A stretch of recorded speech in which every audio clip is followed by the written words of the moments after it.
برضو المتحدث الرسمي لما بيطلع يتكلم، ما اعرفش، انا اعرف المتحدث الرسمي ده موجود في النادي.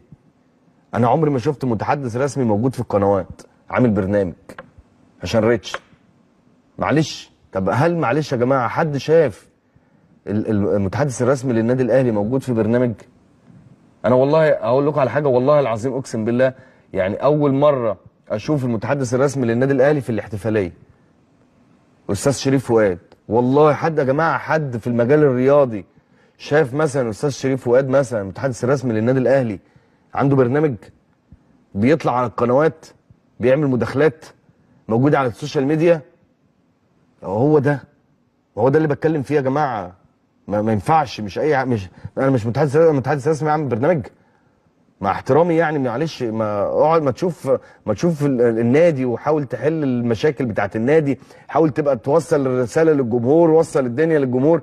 اما انا قاعد متحدث في البرنامج، ما اعرفش ازاي بصراحه، غريبه جدا. عمرنا ما شفنا الكلام ده في النادي الاهلي. عمري ما شفت المتحدث الرسمي مثلا عمل مداخله في قنوات او موجود على الشاشه. اول مره اشوفه ساعه الاحتفاليه بتاعت استاد القلعه الحمراء، مشروع القرن. ما شفتوه، حد شافه؟ حد بيشوف عضو مجلس اداره بيقعد يتكلم كتير جدا وبيبقى موجود في القنوات؟ حد شفته مثلا حد من اعضاء مجلس الاداره او رئيس النادي موجود في القنوات؟ مفيش. عشان توصل لازم توصل باحترافيه. نادي الزمالك اسم كبير، ما ينفعش تطلع كمتحدث تقعد تتكلم على الناس او تتكلم على حاجه.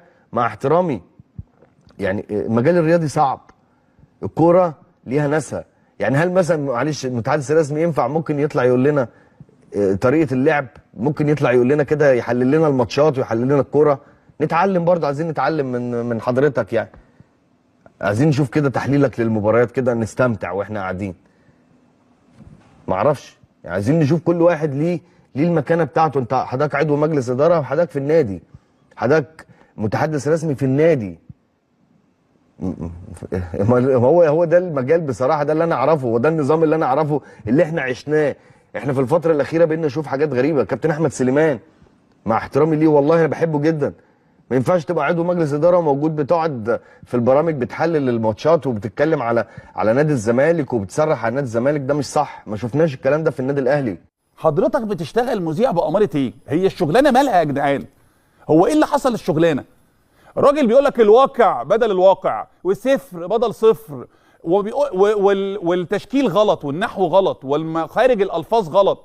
واحد لا يحمل اي شهاده، ما بيعرفش يقرا ويكتب تقريبا، او معاه شهاده يمكن بسيطه، مع كل الاحترام لاصحاب الشهادات البسيطه، بس الظهور على الشاشه امانه، ولازم يبقى عندك ادوات هذه المهنه. لا انت بتعرف تنطق عربي، ولا بتعرف فنيات كوره، ولا انت متعلم ودارس حاجه، وسلوكك الشخصي دايما كان محل نقد وجدل. سايب كل ده وعامل برنامج كامل. الاعداد بتاع، انا اعتقد اعداد هذا البرنامج عباره عن شيكه، هم بيكتبوا ورقه كده، السكريبت اللي مليان كلام ده عندهم عباره عن شيكه شيكه شيكه شيكه، وبعديها عبد الله السعيد، بعديها زيزو. هو ده اعلام؟ هو ده اعلام؟ هو انت متخيل انك لما هتتكلم عن شيكه هتشتهر والناس هتتكلم عليك؟ طب انا متضايق من على فكره، قريبا جدا سيتم التقدم بشكوى من مجلس اداره نادي الزمالك الى المجلس الاعلى للاعلام ضد هذا الشخص الذي يفتقد لكل معايير المهنيه. لا بيعرف لغه، ولا بيعرف يعبر، ولا عنده معلومات كرويه، ولا عنده ثقافه، ولا بيجيد اي لغات، ويعتمد على التلسين، وبيستضيف لاعبين مجهولين بيحاولوا يسيئوا الى لاعبي نادي الزمالك بمنتهى يعني التدني.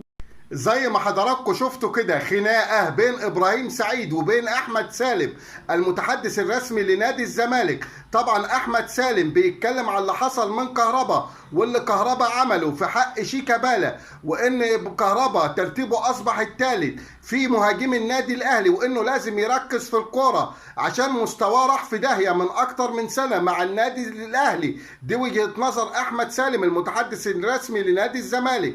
واتكلم كمان على ابراهيم ابراهيم سعيد زي ما حضراتكم شفتوا في الفيديو، وان ابراهيم سعيد ما بيعرفش ينطق الحروف، وان ما معهوش مؤهلات تأهله انه يبقى اعلامي. طبعا ابراهيم سعيد رد برضه زي ما حضراتكم شفتوا، وقال ان المتحدث الرسمي لنادي الزمالك ما ينفعش يطلع كل يوم في قناة يتكلم على النادي الاهلي او على اي نادي تاني. وجهة نظري الشخصية ان المتحدث الرسمي لنادي الزمالك لو عاوز يطلع يقول حاجة تبقى على قناة النادي، وما يطلعش كل يوم، لان ده هيدخل النادي في مشاكل كتير جدا. كمان احمد سليمان عضو مجلس ادارة نادي الزمالك كل يوم طالع في برنامج، وكل يوم يعمل حاجة مثيرة للجدل، اخرها ان هو عاوز يلغي الدوري. طبعا لان الزمالك خلاص فرصته تقريبا اصبحت منعدمة في الحصول على الدوري. برضه عضو مجلس ادارة نادي كلنا بنشوفه النادي الاهلي ونظام النادي الاهلي، ما ينفعش احمد سليمان كل يوم طالع في قناة وكل يوم طالع ضيف، كده هيدخل نادي الزمالك في مشاكل كتير جدا. وبالفعل كل يوم في حوار وفي حكاية وفي رواية